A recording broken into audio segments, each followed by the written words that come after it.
que hacemos. La acción de este delito se constituye en impedir o perturbar las funciones o ceremonias religiosas de algún culto, pero ojo, de un culto lícito. Óigase bien, de un culto lícito, sin mencionar ninguno, porque también tanto en el aspecto político como en el aspecto religioso, cuando uno está en un orden académico hay que tener mucho cuidado, o cuando uno habla en público hay que tener mucho cuidado cuando uno se refiere a la parte política o cuando uno se refiere a la parte religiosa o de culto o de creencia. Sin mencionar ninguno, hay algunos cultos que son lícitos, reconocidos por el Estado, y hay otros que no. Y en este aspecto, cuidándome siempre, no nombro a ninguno. Lo único que hago es referencia. ¿Y por qué no nombro a ninguno? Me dirán, para no herir susceptibilidades de mi audiencia. En este caso mi audiencia es reducida, pero es una audiencia respetable igualmente. Entonces, cuando uno se refiere en cátedra o en público, tanto en materia política como en materia religiosa, hay que abstraerse de la subjetivación,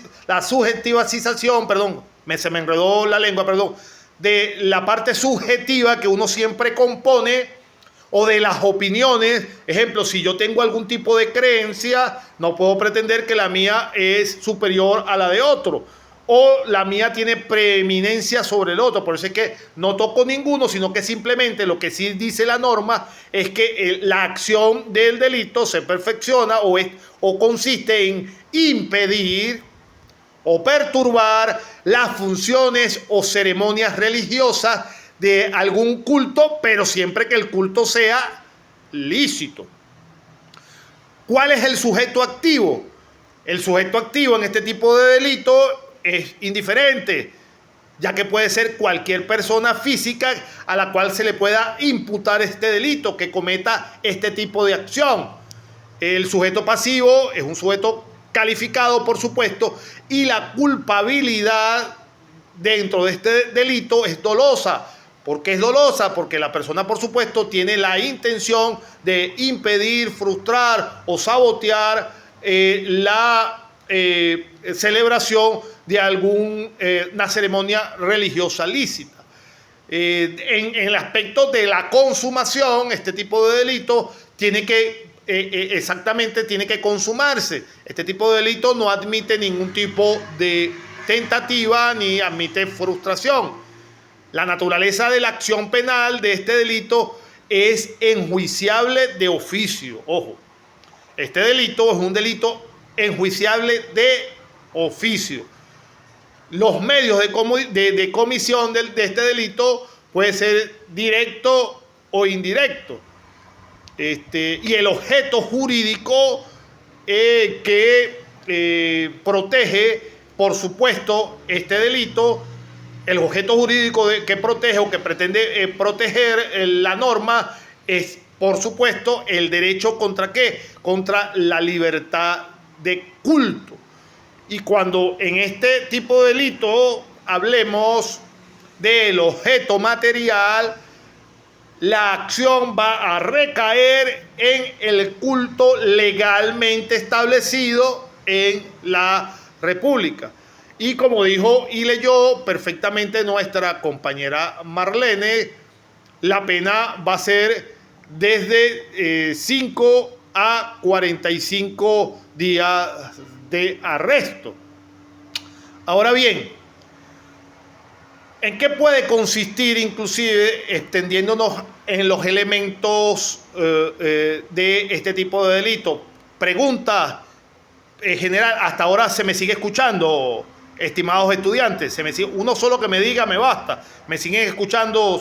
Ok, gracias María. Entonces, ¿en qué consiste el vilipendio a creyente? Si hablamos de vilipendio a creyente, la libertad de culto puede ser ofendida no solo cuando se celebra funciones o ceremonias religiosas. Óigase bien, ¿Cuándo se configura es importante saberlo o tenerlo claro, cuándo se configura el vilipendio a creyentes? En cuanto a la violación de la libertad de culto, puede ser ofendida no solo cuando se celebra en funciones de una ceremonia religiosa oficial, sino también cuando se viola el derecho que tiene cada uno a ser respetado en sus propias ideas y en las propias opiniones de cualquier género que sea, muy especialmente, inclusive más especialmente cuando se refiere a la religión profesada por la persona. Entonces fíjense ustedes que a veces, comentario aparte, anecdótico si se quiere, hay personas que a veces uno lo ve que maltratan a otras porque tú las ves como especie de evangelizadores por las calles,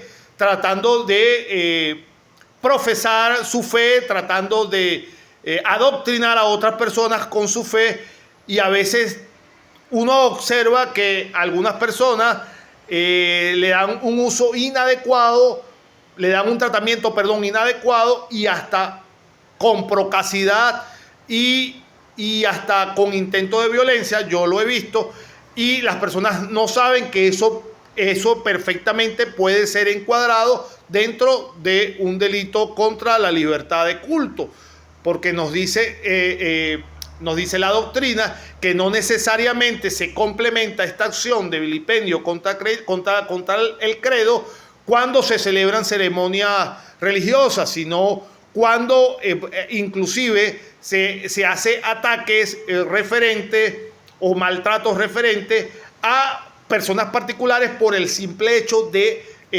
expresar vivamente su preferencia religiosa. Entonces, cuando se refieren a la religión profesada por la persona a la cual se ha consagrado el culto de su corazón. Si alguien es tan amable para alguno de los compañeros que está presente, para continuar con nuestra pequeña charla del día de hoy, me leen el subsiguiente, por favor, si alguien es tan amable, el artículo 168 del Código Penal, para seguir para empatar con la misma plática. Artículo 168, por favor.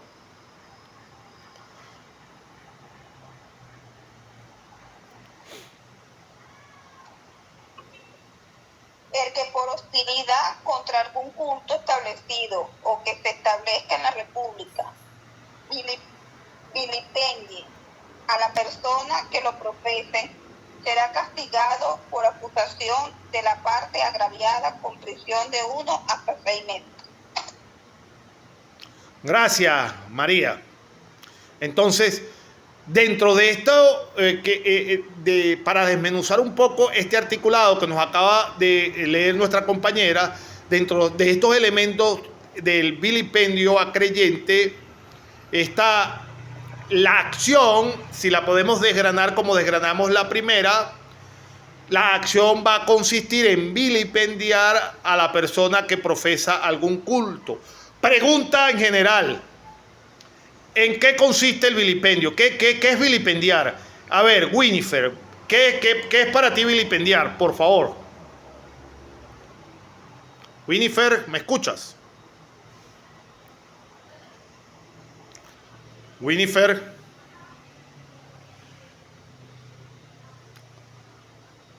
Winifred no me escucha. Rosángel, ¿me escuchas en este momento, por favor? Ajá, no me están escuchando. Rosángel, ¿me escuchas? Helen, ¿me escuchas? Por favor. Sí, profe, yo sí me escucho, pero no tengo ni idea de la palabra. ¿Quién ya va, pero hablaron todos a la vez. ¿Quién dijo que no tengo ni idea de la palabra? ¿Quién dijo? Pero no para acusarla, sino para saber quién dijo, porque me hablaron todos a la vez. ¿Quién dijo que no tengo idea? Yo no. Helen dijo que no tiene idea. Ajá. Helen. Está bien, perfecto, Helen. No hay, por eso no hay problema. Rosángel, ¿me podría...? ¿Qué fue lo que preguntó? ¿En qué consiste el vilipendio? ¿En qué consiste la acción de vilipendiar, por favor? Profe, significa desacreditar, despreciar o abusar. Es una palabra que se usa principalmente en el contexto de la ley, especialmente en los delitos contra la honra como los insultos o la injuria. Es lo que tengo. Gracias, Rosángel. Marlene, que levantaste la mano, adelante, por favor. Sí, bueno, para complementar lo que dijo Rosángel, es mostrar desprecio por una persona o cosa mediante actos o palabras. Claro, perfecto. No, más sencillo. sí tienes la idea. Helen, ¿copiaste? Por favor, ¿tomaste nota? Sí, profe. A eso es lo que nos referimos entonces en esta parte del tema. Por cierto, hago la observación, no importa si uno no tiene idea de algo. O sea, eso no tiene absolutamente... Al contrario, estamos en clase para eso mismo, así que ni se preocupen que yo los veo con otra cara.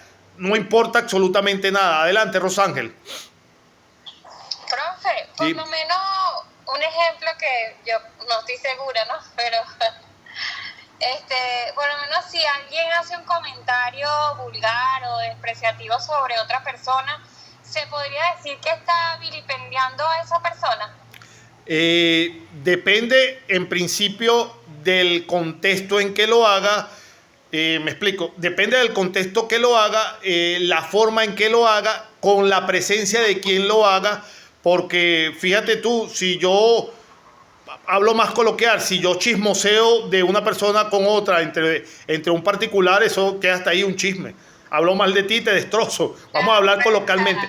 Pero, ojo, si yo hago escarnio público, ejemplo, tú practicas cualquier religión, tienes, no sé, ponte, no quiero mencionar ninguna, pero tienes tu Biblia y estás dando un sermón en la calle y yo me paro, loca esto, que esa religión es falsa, que yo no sé qué más, qué tal, que te va a llevar, o sea, me explico, y eso se hace público y notorio y la persona se siente ofendida y agredida y se siente maltratada, eso puede constituir un delito.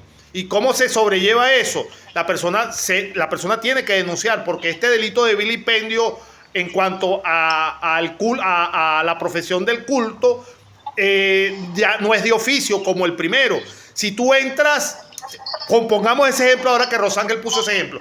Si yo soy un sacerdote y estoy efectuando una misa y entra alguien y entra un sujeto a ofenderme dentro de la misa cuando yo estoy celebrando perfectamente esa acción que comete él, la fuerza pública lo puede detener y es porque él se está circunscribiendo con su actitud en un acto que es emanado por la ley y dice que es de oficio. Cuando estoy celebrando mi culto de manera oficial, en mi institución, en mi templo, en mi iglesia. Caso distinto cuando yo soy un particular que estoy profesando mi fe a viva voz y me hacen el mismo hecho que le hicieron al sacerdote, yo tengo que denunciar. ¿Me explico? Por eso es que te digo, la injuria depende, o el vilipendio va a depender en el contexto que tú lo hagas.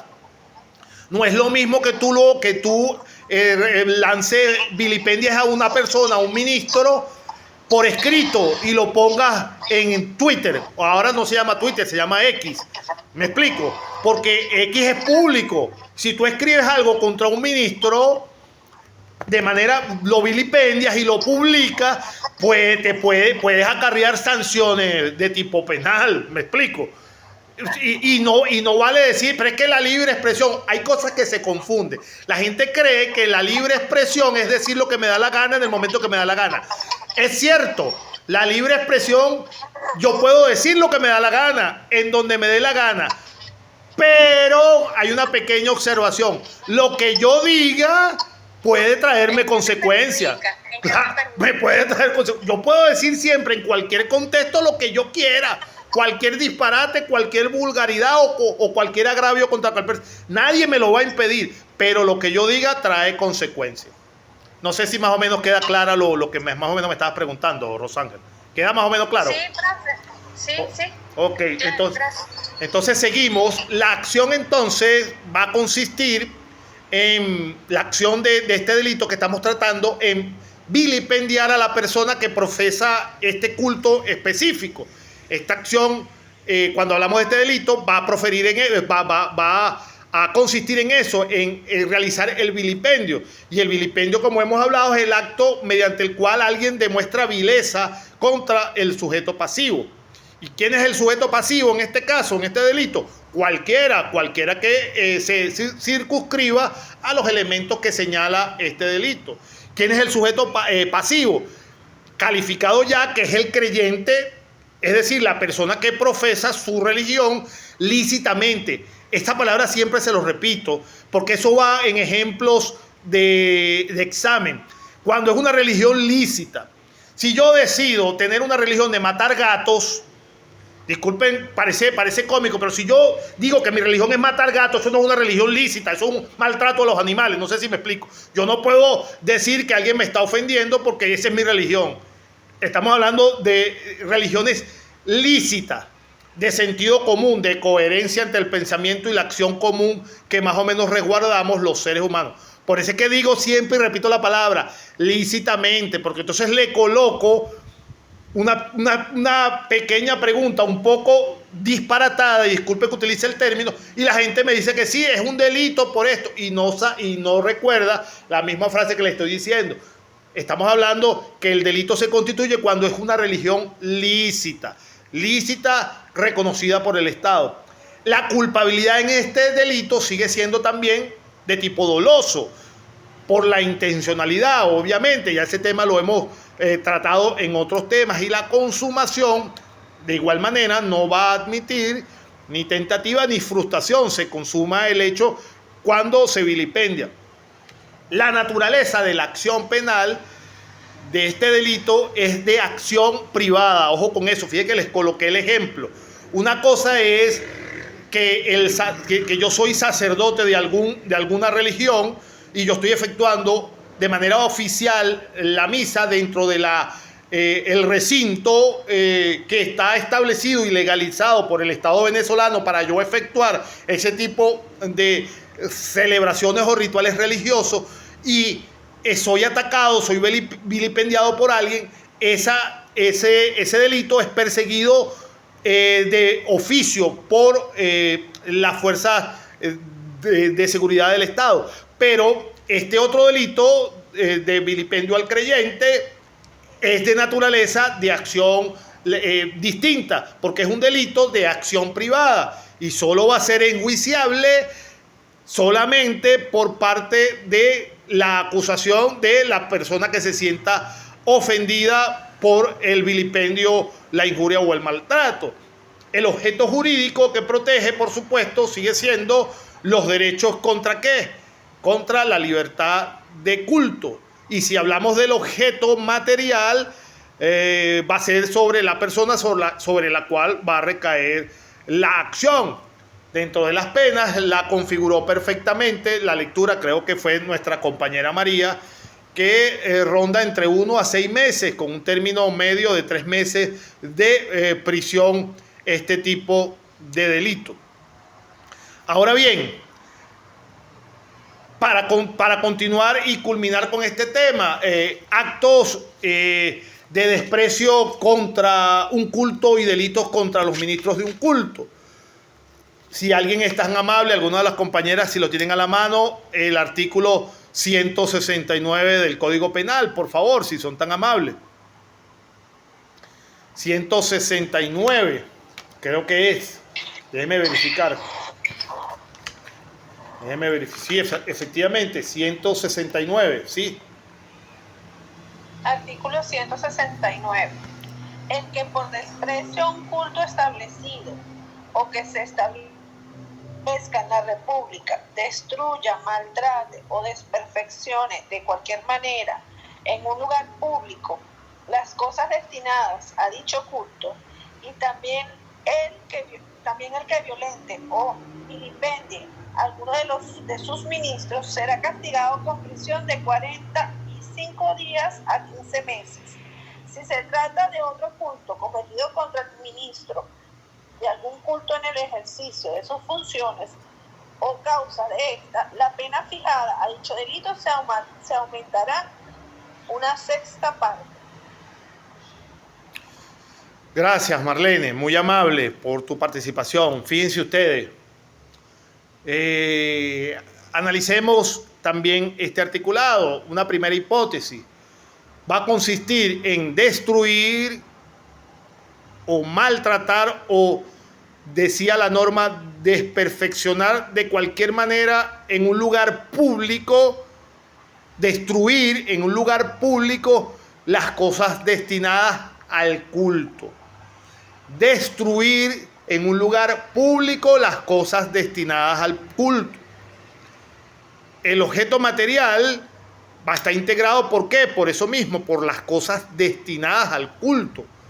De manera tal que eso constituye delito. Destruir objetos que están destinados al culto en particular de algún tipo de religión constituye delito tipificado por nuestro código. No son acciones a la ligera y está integrado por esa destrucción por todas las cosas que están destinadas a ejercer el culto de la preferencia individual. Por tales se ha de entender todas aquellas que sirven directamente entonces a los actos de ese culto. Eso por una primera hipótesis de interpretación, según el artículo que acaba de leer nuestra compañera Marlene. Y en una segunda hipótesis, la acción se va a radicar o se va a evidenciar en violentar o también en vilipendiar a algún ministro del culto. ¿Y qué es un ministro de un culto? Para que entendamos también exactamente a la hora de definir o describir algún tipo de este delito, alguna acción que se nos presente. Un ministro de un culto es aquel, según las normas y disciplinas del culto al cual pertenece, está investido legítimamente en la autoridad de ejercitar en vía principal o subsidiaria todos aquellos ritos y ceremonias con los cuales se va a exteriorizar el culto mismo. Repito nuevamente, hay que tener claro en qué consiste un ministro. Cuando hablamos de esta figura, acuérdense, insisto, que cada vez que nosotros demos una opinión de tipo jurídica, cada vez que nosotros describamos algún sujeto integrante de alguna acción, debemos saber exactamente a qué nos estamos refiriendo y debemos hablar en propiedad. Entonces, un ministro de un culto va a ser aquel, se va a entender como aquel que, según las normas y la disciplina de ese culto al cual él pertenece, está investido de manera legítima en la autoridad para ejercer o ejercitar en vía principal o subsidiaria todos aquellos ritos y ceremonias en los cuales se exterioriza el culto que practica. Entonces, en este delito, el sujeto activo sigue siendo un sujeto indiferente, cualquiera puede caer en este tipo. El sujeto pasivo calificado es calificado, ¿por qué? Porque ya describimos la acción, se trata de un ministro. Y es calificado por eso mismo, porque tiene que ser un ministro perteneciente a un culto. De manera tal que si analizamos entonces los principios comunes a las dos hipótesis anteriores que hemos descrito, el sujeto activo en ambos casos, en ambas hipótesis, el sujeto activo del hecho es un sujeto indiferente, puede ser cualquiera. Y en cuanto a la culpabilidad, también en las dos hipótesis de este delito que hemos descrito, es necesario el dolo.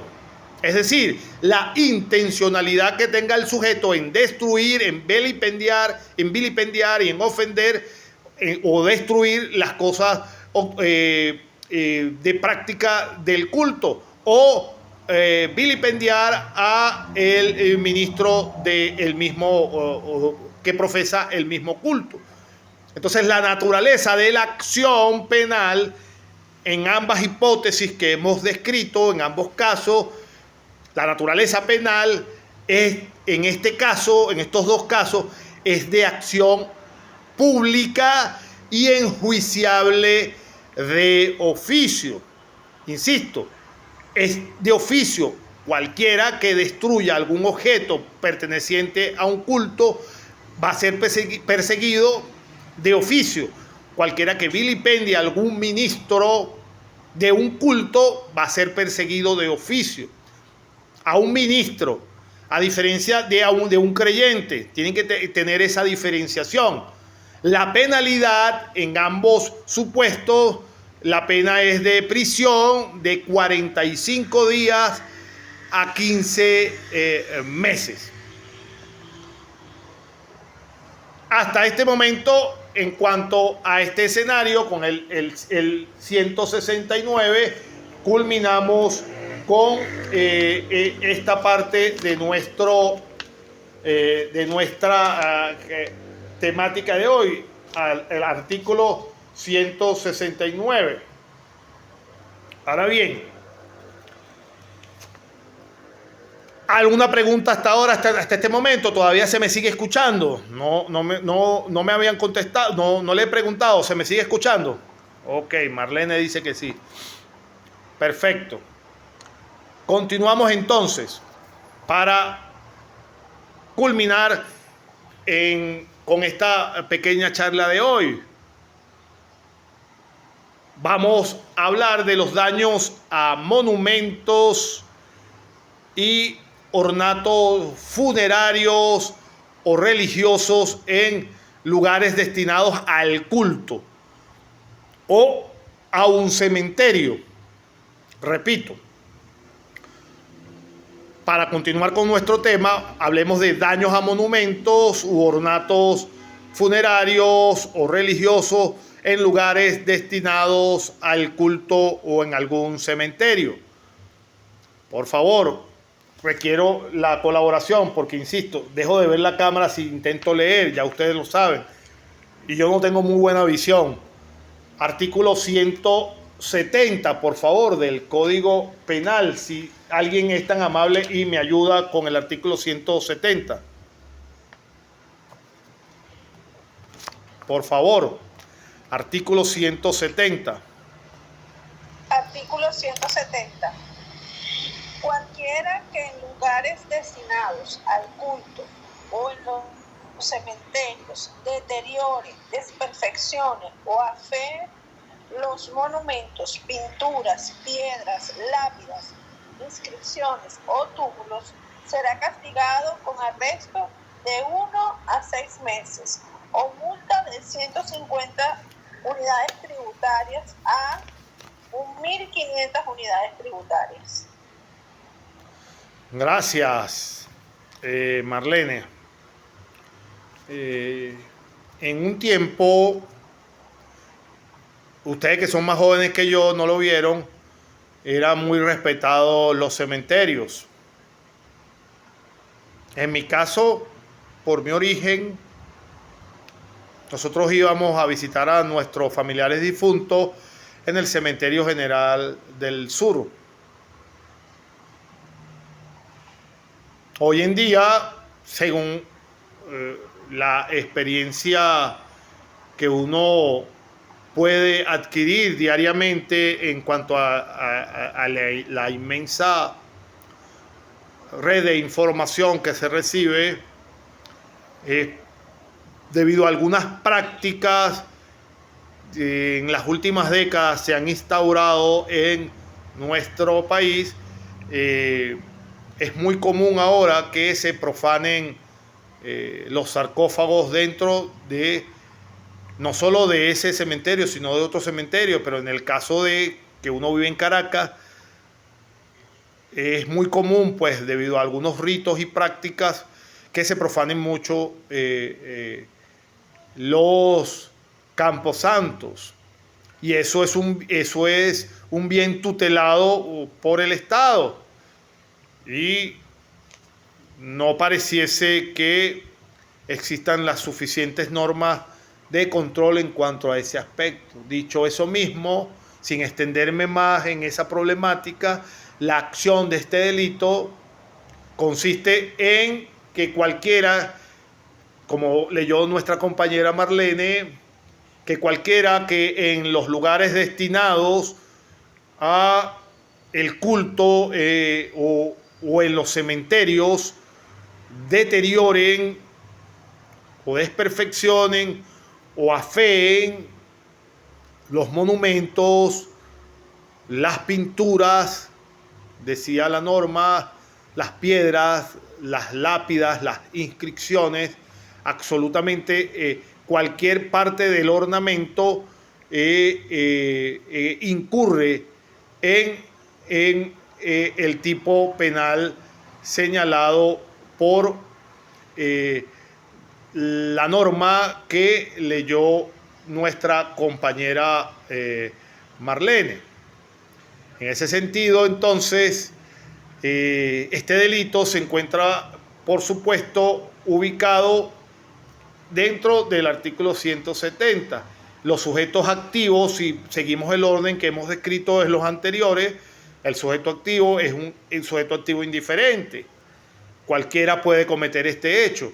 El objeto material, por supuesto, de este delito son los monumentos, las pinturas, las piedras,